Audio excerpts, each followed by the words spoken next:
Hey, this is Josh, and this is Lab 3 for Physics 2211 about black hole. So this lab is going to be a two-part lab, which is entirely coded through GlowScript. The first part involves finding the mass of a black hole given a star in orbit, and the second part of the lab is attempting to not crash the spaceship with only the forces of the planet and black hole acting upon it. So to go over some of the physics principles used in this lab, we have the position update formula, which states that position final equals position initial plus velocity average times time. The momentum principle, which is net force times change in time equals momentum final minus momentum initial, or change of momentum. The velocity update formula, which is that velocity final equals velocity initial plus F net over m times t. And also, we have the force of gravity, which states that gravity times mass 1 times mass 2 over the radius squared would equal your force of gravity. And also force in circular motion. So here we're dealing with parallel and perpendicular forces. And here we see F net equals F net parallel plus F net perpendicular. So for part 1, you have to generate a seed with your GT email to get a unique star trajectory.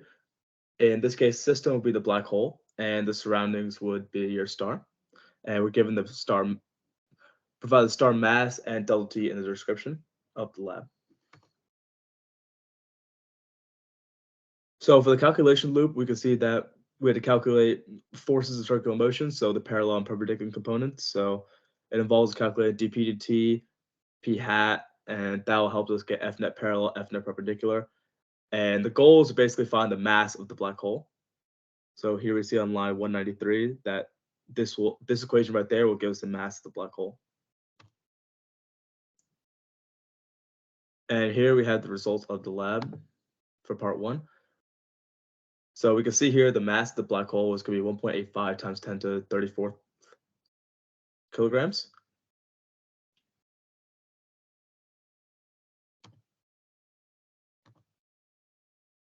Now we're on to part 2, which is the spaceship launch. So the mass of the black hole we used from part 1, and the shift speed x and shift speed y, you can see on line 51, 52, is computed via trial and error. The system here is a spaceship, and the surroundings of the planet and the black hole. So here, the calculation loop, we use more of the force of gravity calculations, the velocity update formula, and the position formula. So I have to calculate the radiuses from the black hole planet, ship to planet, black hole to ship, and planet to ship. And that will help us find the net force, which gives us enough components for the velocity update and the position update formula for both the planet and the ship. And here we have the result of part 2 of the lab. So basically, once I zoom in, the goal is to make sure the spaceship orbits the black, like just barely goes past the black hole, but doesn't make sure it doesn't crash into it. Now we're on to some discussion questions. So what does it mean?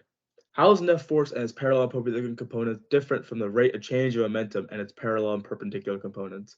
Well, since F net equals dp dt, we just assume that the parallel component of F net equals a parallel component of dp dt, and the perpendicular component of F net equals a perpendicular component of dp dt. Newton's second law, like I said, is F net equals dp dt, so it's easy to assume that it'd be the exact same for parallel and perpendicular here.